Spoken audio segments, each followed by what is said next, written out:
नमस्कार साथियों। अर्थात स्कॉलर पे आप सभी का पुनः स्वागत करता हूं। जैसा कि आपको पता है कि अभी हम लोग 2000 प्लस क्वेश्चन सीरीज को स्टार्ट किए हैं। ठीक है, जहां पे हम लोग साथ में पढ़ेंगे, पीवाईक्यू के सारे क्वेश्चन देखेंगे 2000 प्लस में, और ऊपर से जितने लेटेस्ट पैटर्न पे क्वेश्चन बन रहे हैं, जितने सवाल लेटेस्ट पैटर्न पे बन रहे हैं, उन सवालों को डिटेल में देख रहे हैं। ठीक है, तो डेली आपको ये सीरीज देखने को मिलेगी। आज हमारा डे 2 है। कल हमने कुछ क्वेश्चंस को डिस्कस किया था, आज हमारा ये डे 2 है। तो बेहतरीन सवालों को सॉल्व करने के लिए आप सबसे पहले अर्थात स्कॉलर को फॉलो कर ले। यहाँ बेहतरीन बेहतरीन सवाल आपको देखने को मिलेंगे। तो जो लोग दिसंबर वाला पेपर देने जा रहे हैं, उनके लिए ये पूरी सीरीज बहुत ही इंपॉर्टेंट होने वाली है। ठीक है, तो आइए बिना देरी किए हम अपने सवालों की तरफ बढ़ते हैं। ठीक है, तो हमने कल कुछ सवालों को ऑलरेडी डिस्कस कर लिया है। ठीक है, किन किन सवालों को हमने डिस्कस कर लिया है कल? हमने ये जो पिछले हमारे कुछ सवाल हैं, कल तो क्वेश्चन नंबर 25 तक हमने डिस्कस कर लिया था। तो आज हम इसके आगे यानी क्वेश्चन नंबर 26 से डिस्कस करेंगे। ठीक है, तो आइए बिना देरी किए इन सवालों को करना स्टार्ट करते हैं। ठीक है, सबसे पहले मैं एक पेन ले लेता हूं। ठीक है, तो क्वेश्चन नंबर 26 आप ध्यान से देखिए, क्वेश्चन नंबर 26 क्या कह रहा है, और फिर हम इन सवालों को सॉल्व करेंगे। ठीक है, क्वेश्चन नंबर 26 बेसिकली कह क्या रहा है? क्वेश्चन नंबर 26 कह रहा है कि which of the following would be most effective in mitigating the effect of externality. मतलब एक्सटर्नलिटी को मिटिगेट करने के लिए, एक्सटर्नलिटी को मिटिगेट करने के लिए सबसे अच्छा टूल्स क्या हो सकता है? तो एक तो बात की जा रही है फिजिकल पॉलिसी की, रेगुलेटिंग ऑफ मोनोपोली के, मोनोपोली को रेगुलेट किया जाए। मॉनेटरी पॉलिसी अच्छे से इसको मिटिगेट कर सकती है, या मार्केट को फ्री कर दिया जाए। तो एक्सटर्नलिटी के केस में आपको बताना है कि कौन सा ऑप्शन सही होगा। ठीक है, तो ये सवाल बहुत टफ बिल्कुल भी नहीं है। अगर हम बात करें इसके बारे में, तो आपको पता है कि हम इसको फिजिकल पॉलिसी के थ्रू हम इसको मिटिगेट कर सकते हैं। ठीक है, रूल क्या है, इक्विलिब्रियम कंडीशन कहाँ होता है, ये भी मैं आपको बता देता हूं कि इक्विलिब्रियम कहाँ पे होता है। आप सबने पढ़ा होगा ये वाला ग्राफ। इधर हमारा प्राइस होता है, इधर हमारा क्वांटिटी होता है। ये हमारा मार्जिनल सोशल बेनिफिट होता है, ये हमारा मार्जिनल सोशल बेनिफिट होता है। और ये हमारा क्या होता है, मार्जिनल सोशल कॉस्ट होता है। यहाँ पे क्या होता है, हमारा ये इक्विलिब्रियम प्राइस होता है। ठीक है, ये हमारा क्या होता है, इक्विलिब्रियम प्राइस होता है।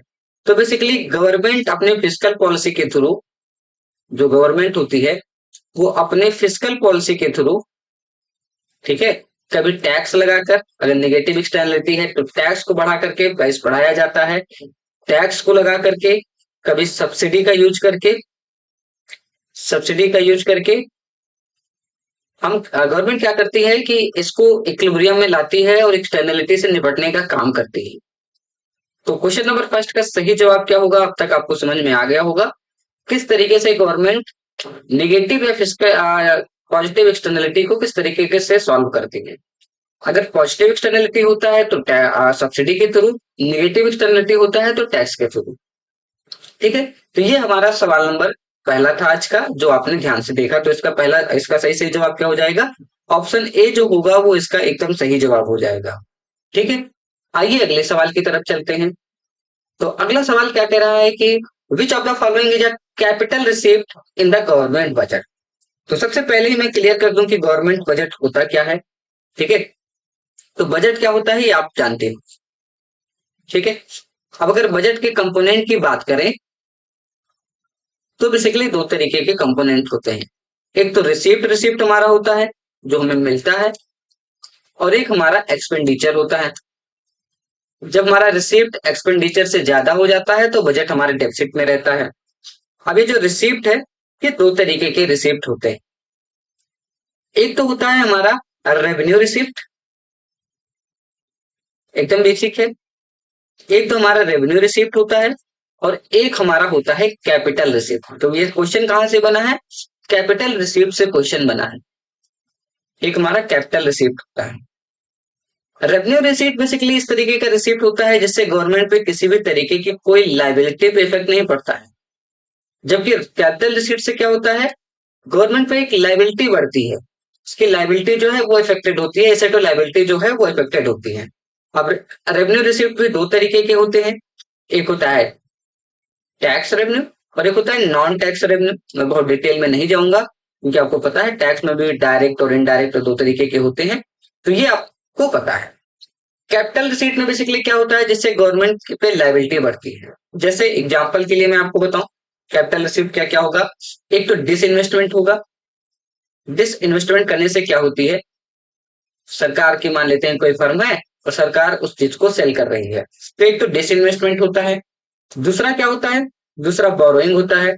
अब वो किसी भी तरीके का बोरोइंग हो सकता है। तो चार ऑप्शन आपको दिए गए हैं और आपसे पूछा किया जा रहा है कि कैपिटल रिसीप्ट कौन सा है। तो ध्यान से देखिए इसको, interest received on loan given by the government to other party. तो पहली बात कि इंटरेस्ट रिसीव्ड जो है ये कैपिटल रिसीप्ट का पार्ट नहीं होता है। डिविडेंड और प्रॉफिट जो है ये भी कैपिटल रिसीप्ट का पार्ट नहीं होता है। Borrowing of the government from public, बिल्कुल, जब गवर्नमेंट बोरो करती है तो उस पर एक लाइबिलिटी चढ़ता है, उसको बाद में उस व्यक्ति को रीपे करना होता है। तो ये ऑप्शन नंबर सी क्या होगा, इसका एकदम सही सही जवाब हो जाएगा। ठीक है, ये सारे सवाल आप बना पा रहे होंगे, सवाल बिल्कुल आसान है, बिल्कुल भी कठिन सवाल नहीं है। ठीक है, अगला सवाल देखते हैं, question number 28। Which method can help in obtaining the welfare improvement if externality exist. कि अगर एक्सटर्नलिटी जो है वो मार्केट में एग्जिस्ट कर रही है तो ये चारों ऑप्शन में से कौन सा सही होगा, किससे हमारा वेलफेयर इंप्रूव होगा। तो पहला है रेगुलेशन। तो रेगुलेशन अगर होगा, गवर्नमेंट रेगुलेट कर रही है, अगर ज्यादा प्रदूषण कंपनियां फैला रही है तो उसमें टैक्स चार्ज किया जा रहा है, तो रेगुलेशन से हमारा वेलफेयर इंप्रूव हो सकता है, ये पहला एकदम सही है। दूसरा है assign property right and permitting bargaining, ये भी सही है। आपने पढ़ा होगा पिगोबियन टैक्स के बारे में, पिगोबियन टैक्स भी इसका सही जवाब है। तो ए बी सी इसके तीनों एकदम सही जवाब है। तो क्वेश्चन नंबर 28 का ऑप्शन नंबर डी जो है वो एकदम सही जवाब होगा। इसमें कुछ बहुत डिटेल में हमें डिस्कस करने की जरूरत नहीं है। अगला सवाल देखते हैं, income tax is generally based on the principle of. Income tax जो है वो किस प्रिंसिपल पे बेस है। तो देखिए यहाँ तीन प्रिंसिपल की बात की जा रही है। एक तो दिया गया है बेनिफिट प्रिंसिपल, एक तो दिया गया है बेनिफिट रिसीव्ड प्रिंसिपल। मैं इसको शॉर्ट में लिख देता हूँ रिसीव्ड प्रिंसिपल। ये इसका कोर आइडिया क्या है कि जो टैक्स भरता है उसको प्रॉफिट, उसको उस चीज का बेनिफिट मिलना चाहिए। जैसे एग्जांपल के लिए हम जब टोल टैक्स भरते हैं तो टोल टैक्स वही भरता है जो रोड का इस्तेमाल करता है, जिसको रोड का बेनिफिट मिलता है। इस तरीके के टैक्स सिस्टम को हम benefit received principle based tax system कहते हैं। दूसरा है इनकम टैक्स जो है ये बेसिकली एबिलिटी टू पे है। ये किस प्रिंसिपल पे बेस है, ये एबिलिटी टू पे प्रिंसिपल पे बेस है। इसका क्या मतलब है, बेसिकली इसका मतलब मैं समझा देता हूं। जैसे कि मान लेते हैं ये हमारा टैक्स है, ठीक है। तो होता क्या है बेसिकली, जिसका कम इनकम होता है उसे कम टैक्स चार्ज किया जाता है। ज्यादा इनकम है उसके पास, उसकी एबिलिटी ज्यादा है तो उससे ज्यादा इनकम टैक्स चार्ज किया जाता है। जैसे इंडिया की बात करें तो जो 12 लाख रुपए तक के इनकम वाले हैं उन पे कुछ परसेंटेज चार्ज किया जाता है, एग्जाम्पल के लिए 10% चार्ज किया जाता है। अब जिनकी इनकम 30 लाख है उनसे उन पे 15% चार्ज किया जाता है। जिनकी इनकम 1 करोड़ है उन पे 30% चार्ज किया जाता है। तो जिनकी जितनी एबिलिटी है उस हिसाब से टैक्स को चार्ज किया जाता है। तो ये जो प्रिंसिपल है इनकम टैक्स प्रिंसिपल हमारा, ये किस प्रिंसिपल पे बेस है, ये एबिलिटी टू पे प्रिंसिपल पे बेस है। तो क्वेश्चन नंबर 29 का ऑप्शन नंबर बी एकदम सही जवाब होगा। ठीक है, अगला सवाल जो है बहुत बढ़िया सवाल है कि tax buoyancy is expressed by. चार ऑप्शन दिए गए हैं, मैं थोड़ा सा इसको सॉर्ट कर देता हूं। अब आप ध्यान से देखिए क्वेश्चन नंबर 30 को और इसका जवाब देने का प्रयास करें। ठीक है, टैक्स बायोन्सी क्या होता है, और एक और कॉन्सेप्ट बार बार यहां से बनता है कि टैक्स इलास्टिसिटी क्या होती है। ठीक है, दोनों बड़ा कंफ्यूजिंग करने वाला टॉपिक होता है, तो सबसे पहले मैं दोनों क्लियर कर देता हूं, उसके बाद आप इसका जवाब दीजिएगा। ठीक है, आइए हम बात करते हैं बेसिकली। तो एक तो हमारा क्या होता है, एक हमारा होता है टैक्स बायोन्सी। ठीक है, एक हमारा होता है टैक्स बायोन्सी। ठीक है, दूसरा हमारा होता है टैक्स इलास्टिसिटी। दूसरा हमारा होता है टैक्स इलास्टिसिटी। ठीक है, दोनों में अंतर क्या है सबसे पहले मैं क्लियर कर दूं कि ये इसका मीनिंग क्या है। ठीक है, इसका मेन मीनिंग क्या है, ये क्या बताना चाहता है। तो देखिए, जो टैक्स बायोंसी है ये बताता है कि रेस्पॉन्सिवनेस, शॉर्ट्स में लिख दे रहा हूं, रेस्पॉन्सिवनेस ऑफ टैक्स, ध्यान से सुनिएगा, responsiveness of tax revenue due to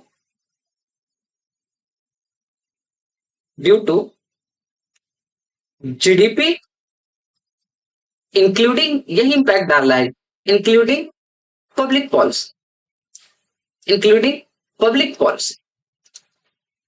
इसका क्या मतलब है कि जब हमारे टैक्स रेवेन्यू में, हमारे टोटल टैक्स रेवेन्यू में चेंज आता है, किस वजह से, एक तो जीडीपी में चेंज आने की वजह से, प्लस पब्लिक पॉलिसी में चेंज आने की वजह से। तो जीडीपी या पब्लिक पॉलिसी में चेंज आने की वजह से जब हमारे टैक्स रेवेन्यू में चेंज आता है उसको हम टैक्स बायोंसी कहते हैं।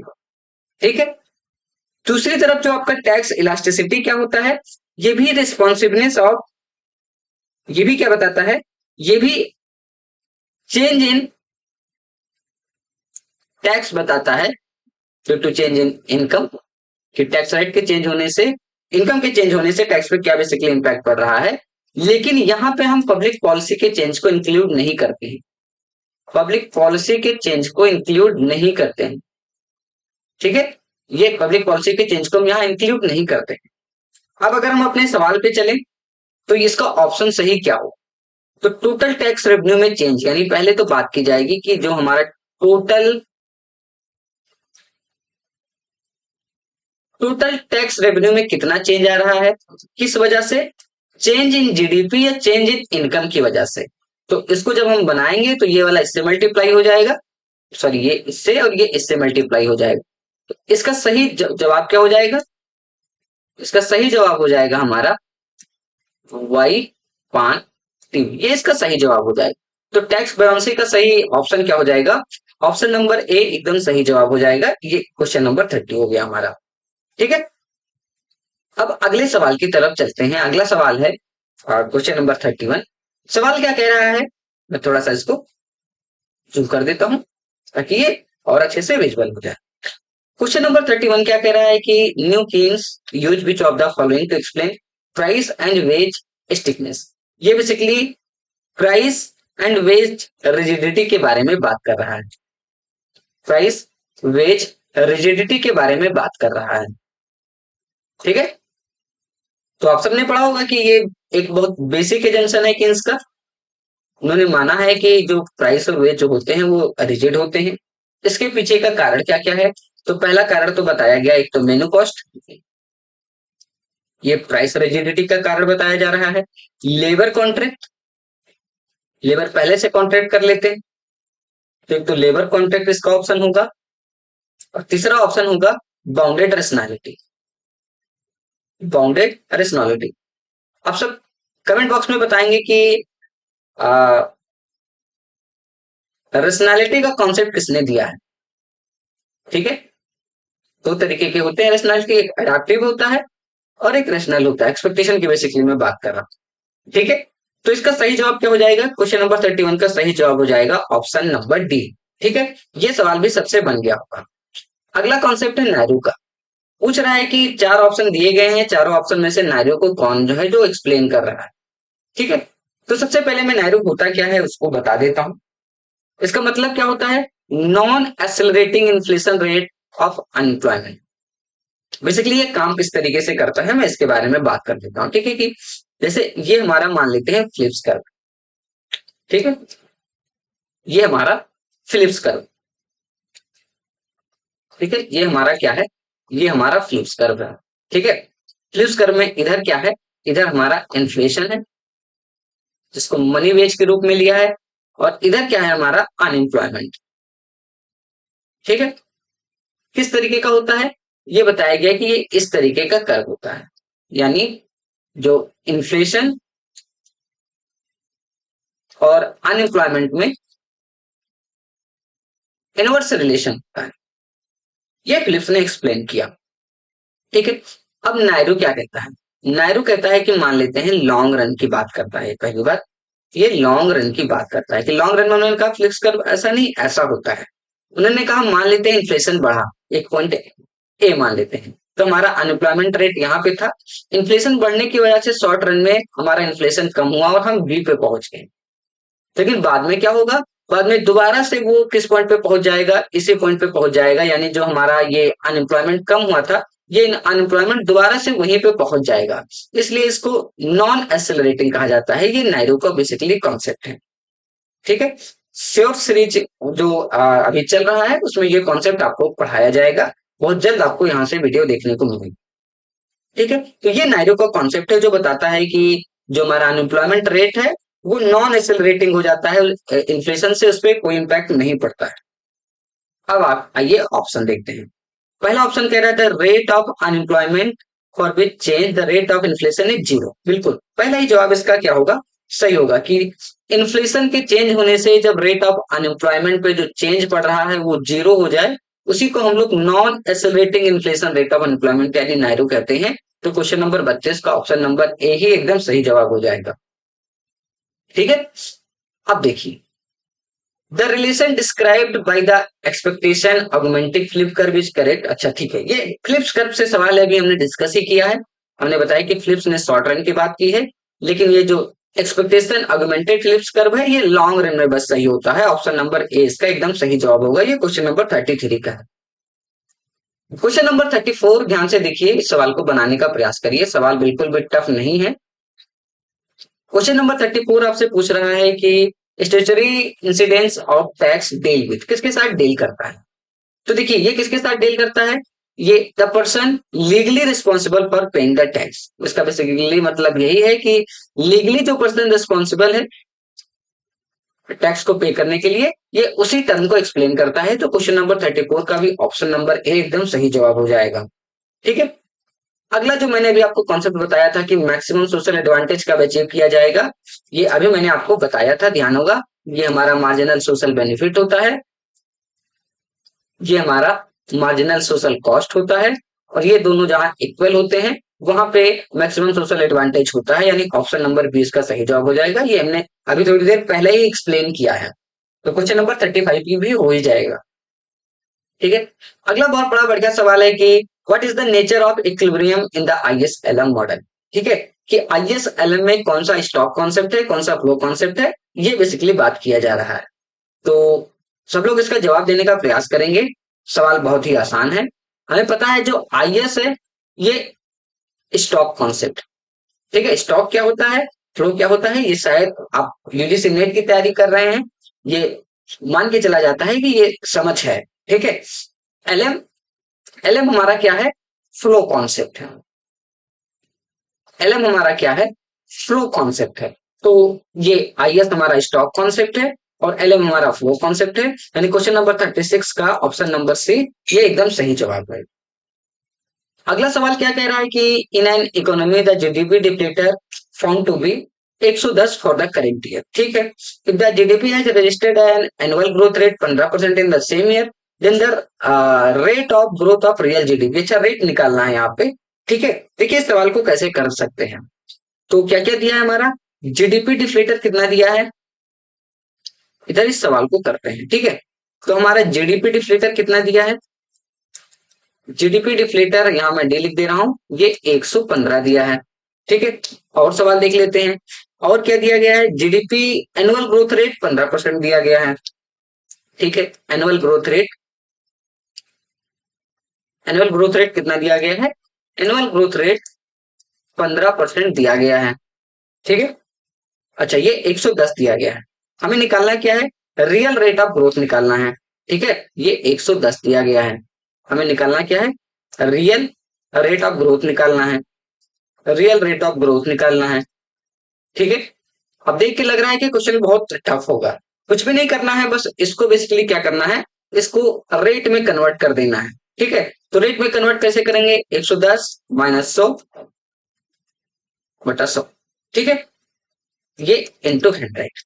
तो जब जीडीपी डिफ्लेटर को कन्वर्ट करेंगे, इसमें रेट में कन्वर्ट कर रहे हैं बेसिकली हम, तो ये कितना हो जाएगा, 110 में से 100 जाएगा 10, इंटू 100 इंटू 100, ये कितना हो गया? ये हो गया आपका 10%। अब हमें क्या निकालना है? Real rate of real GDP निकालना। ठीक है, रेट ऑफ रियल जीडीपी निकालना। रेट ऑफ रियल जीडीपी निकालने के लिए आपको एनुअल ग्रोथ का रेट और माइनस जीडीपी डिफ्लेटर का ग्रोथ रेट जो है वो माइनस कर देना है। ठीक है, ये हमारा डिफ्लेटर का ग्रोथ रेट है। तो ये 15% था, माइनस इसका कितना आया है?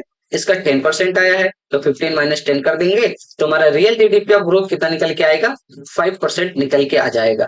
ठीक है, तो आइए देखते हैं 5% ऑप्शन है क्या? बिल्कुल 5% ऑप्शन है। तो क्वेश्चन नंबर 37 का ऑप्शन नंबर ए ये एकदम सही जवाब हो जाएगा। ठीक है, तो बिल्कुल भी नहीं था ये सवाल।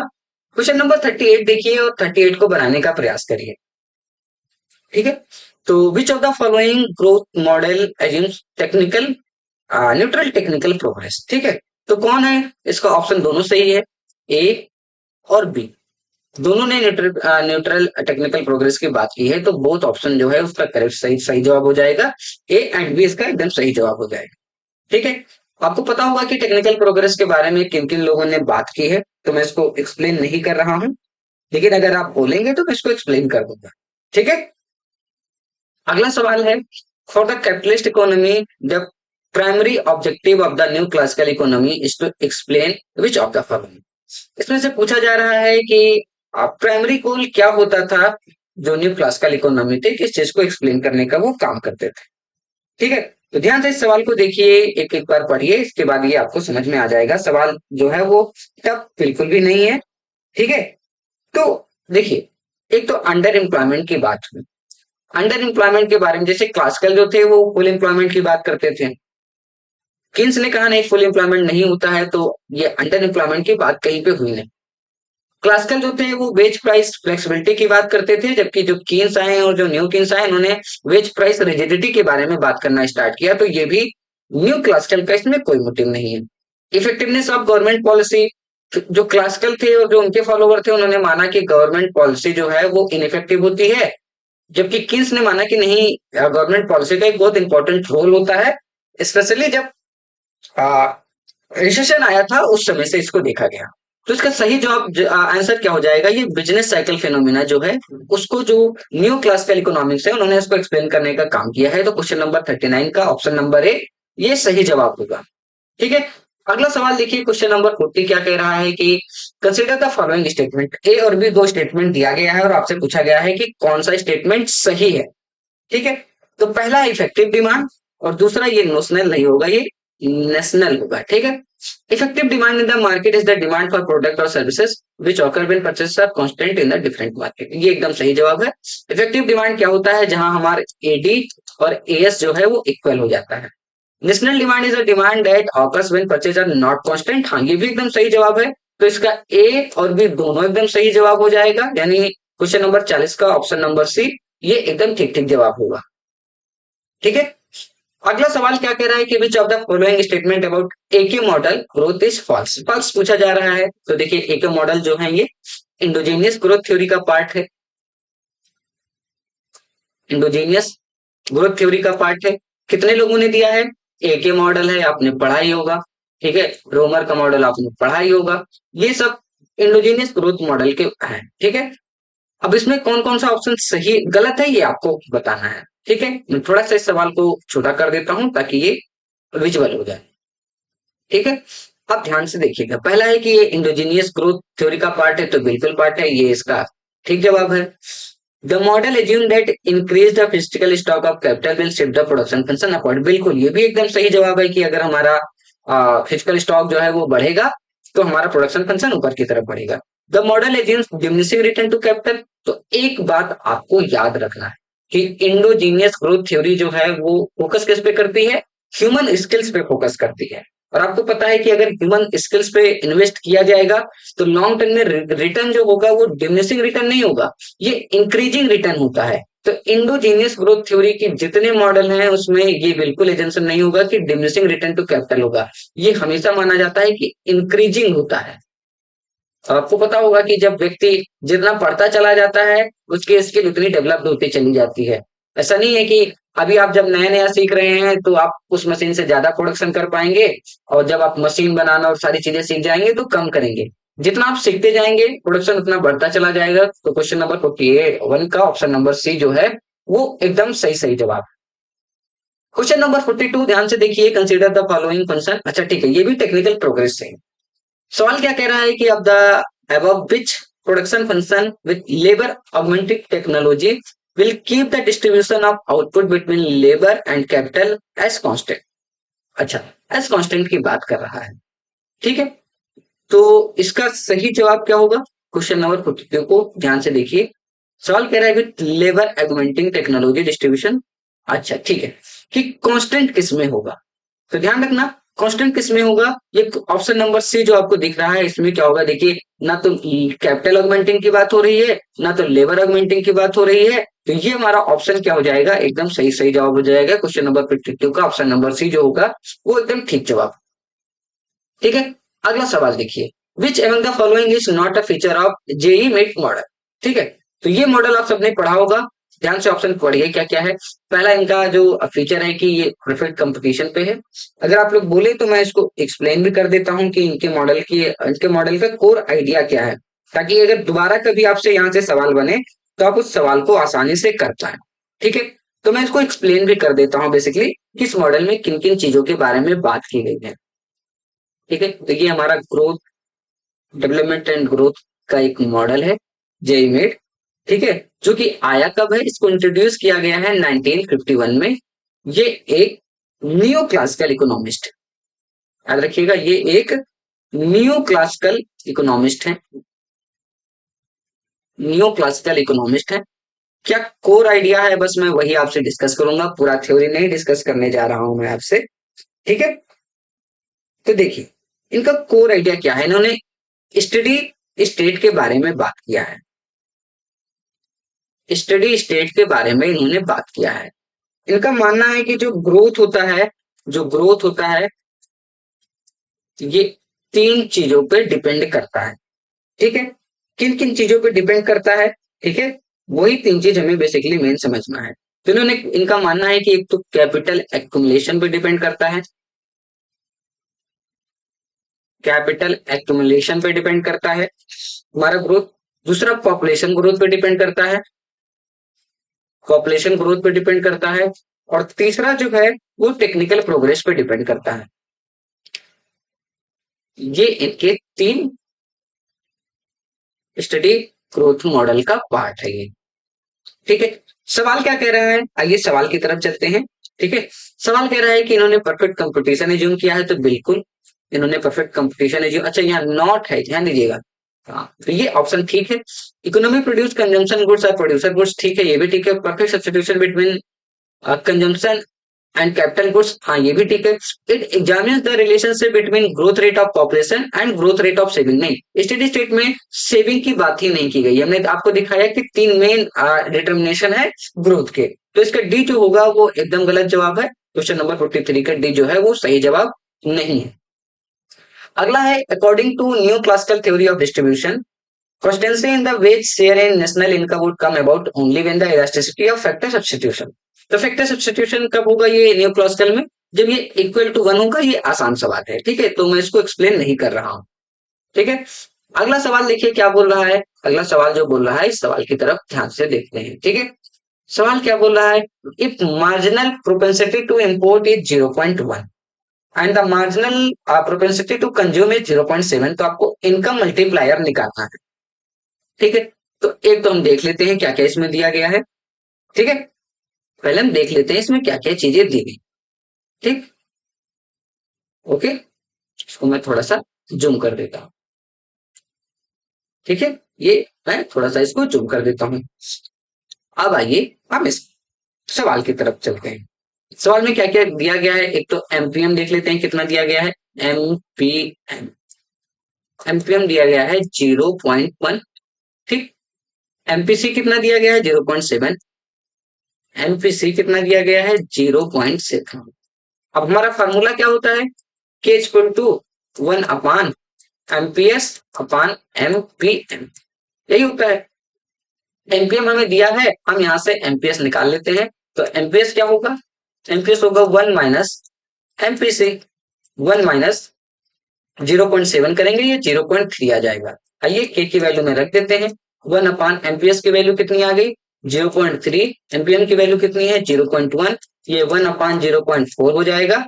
यानी जब हम इसको डिवाइड करेंगे तो कितना आएगा, ये अप्रॉक्स आएगा आपका 2.5 आएगा। कितना आएगा 2.5 आएगा। आइए देखते हैं 2.5 ऑप्शन में दिया गया है क्या, बिल्कुल दिया गया है। तो क्वेश्चन नंबर 45 का ऑप्शन नंबर सी एकदम सही जवाब है। ठीक है, अब अगले सवाल की तरफ चलते हैं। Worker must on the capital to which their saving has given right. अच्छा, ये एजम्पशन किसका है, तो ये एजम्पशन हम सभी को पता है, ये एजम्पशन किसके द्वारा लिया गया है, जल्दी से सब बताएंगे। ठीक है, कि ये जो ये स्टेटमेंट से डायरेक्ट सवाल आपसे बनता है कई बार, ये स्टेटमेंट ही किसका है। ठीक है, तो याद कर लीजिएगा, एक बार पढ़ेंगे तो ये आपको याद हो जाएगा। एल पेसिनिटी का ये बेसिकली स्टेटमेंट ही है जहां से क्वेश्चन बनता है, तो आप इस स्टेटमेंट को ही एक बार ध्यान से देख लीजिएगा। अगला है लेविस्टन की थ्योरी से पूछा जा रहा है कि Lewiston in critical minimum effort thesis trade population. तो ध्यान रहे कि जो ये क्रिटिकल मिनिमम एफर्ट थ्योरी है, ठीक है, इसमें पॉपुलेशन को लिविस्टन ने क्या माना है, इनकम डिप्रेसिंग माना है। इनका मानना है कि इन्वेस्टमेंट बढ़ता है, पॉपुलेशन उससे ज्यादा तेजी से बढ़ जाता है, जिसकी वजह से देश का ग्रोथ नहीं हो पाता है, इसलिए डेवलपिंग नेशन अभी भी डेवलप्ड नेशन नहीं बन पा रहे हैं। तो इसका सही जवाब क्या हो जाएगा, ऑप्शन नंबर सी एकदम सही जवाब हो जाएगा। अगला है Duesenberry was the opinion that less developed country will have serious adverse effect on their BOP due to. तो डसनबेरी की थ्योरी आप सबने पढ़ा होगा, अभी हाल ही में प्लेलिस्ट में ये वीडियो गई है सुपर श्योर शॉर्ट सीरीज में, जहां हमने कंजम्पशन फंक्शन पढ़ा है, वहीं पे मैम ने आपको डिमोन्स्ट्रेशन इफेक्ट के बारे में पढ़ाया था। ठीक है, तो इसका सही जवाब क्या हो जाएगा, डिमोन्स्ट्रेशन इफेक्ट हो जाएगा। जिन लोगों ने उस वीडियो को नहीं देखा है, मैं बता रहा हूं आपको, सुपर श्योर सीरीज के सारे वीडियो बहुत ही इंपॉर्टेंट है आपके लिए। उन वीडियो को वहां पे मैम पढ़ाने का काम कर रही हैं, जो लगातार एग्जाम में पूछे जा रहे हैं। ठीक है, तो आप उन टॉपिक को श्योर देख के जाइएगा, अगर आपको पहले अटेम्प्ट में अच्छा रिजल्ट लेके आना है तो। ठीक है, अगले सवाल की तरफ चलते हैं। In Solow's model the output per capita is the function of, labour output ratio की बात नहीं की उन्होंने, कैपिटल आउटपुट रेशियो की बात नहीं की है, टेक्निकल प्रोग्रेस की बात की है, लेकिन ये इस कॉन्टेक्स्ट में नहीं बात किया है कि आउटपुट पर कैपिटा फंक्शन किस पर डिपेंड करेगा। तो सही जवाब क्या हो जाएगा, कैपिटल आउटपुट रेशियो इसका एकदम सही जवाब हो जाएगा। क्वेश्चन नंबर 49 का ऑप्शन नंबर डी एकदम सही जवाब होगा। अगले क्वेश्चन की तरफ चलते हैं। विच of the following is not a correct feature of absolute convergence. तो हर दिन की तरह ये क्वेश्चन भी आपके HW के लिए है। कल इसके आगे के क्वेश्चन हम सॉल्व करना स्टार्ट करेंगे। इसका जवाब सब कमेंट बॉक्स में जरूर दीजिएगा। ठीक है, कमेंट बॉक्स में आप इसका जवाब जरूर दीजिएगा। आज की इस क्लास को मैं यहीं समाप्त करता हूं। कल फिर हम डे 3 में इसके आगे के क्वेश्चन को सॉल्व करेंगे। लास्ट तक देखने के लिए आप सभी का शुक्रिया। Thank you so much.